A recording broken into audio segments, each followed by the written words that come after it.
Well, they rounded me up again, and now I have to answer some questions. This is Stump the Gunsmith. The first question is, I have an old Belgian copy of a Smith & Wesson 44 top break revolver in the shop. It was here a couple of weeks ago, and I made springs for the trigger and top latch. I also made walnut grips for it.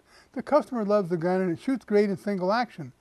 But when the gun is at rest, the cylinder spins free, so when you try to shoot double action, the cylinder doesn't always line up with the barrel. The cylinder stop is down when the hammer is down. Is there any way to correct this?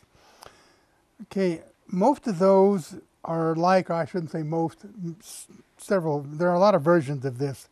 They were made by more than one company in Belgium, and I like them. I think they're neat old guns. Of course, the Smith & Wesson is even neater, but neat old guns.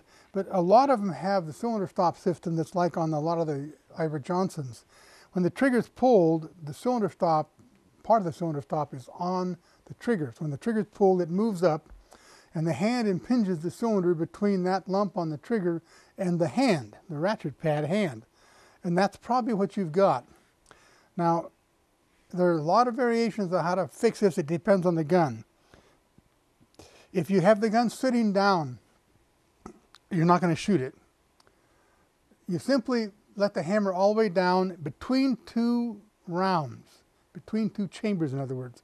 And the firing pin will protrude in and prevent the cylinder from rotating. And when you cock it, or work a double action, then it picks up and works normally.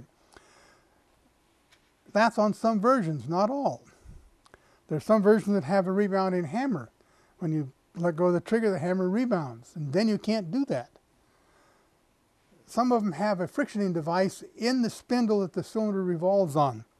Sometimes that's broken or missing. It's usually a little flat spring with a bow in it, and it adds friction so the cylinder won't roll back when the hand comes down across to pick up the next ratchet pad. And it sounds like this guy's having a problem when he shoots at double action. He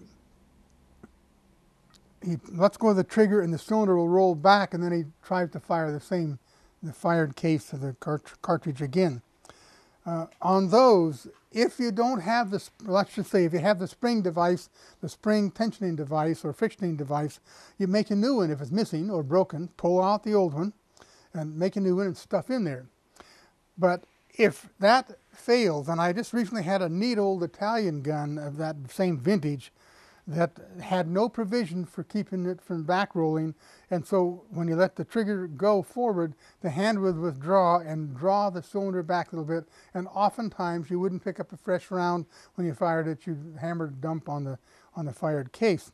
So you take some thick grease. This is the CS method, but there's no other way without putting in some kind of a friction device that would be a lot of money.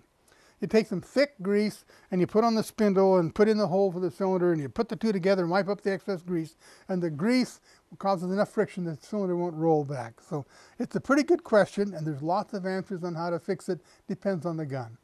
And on this Belgian copy of a 44, several people made them. They're not all the same. So pick the one that works for you. All right.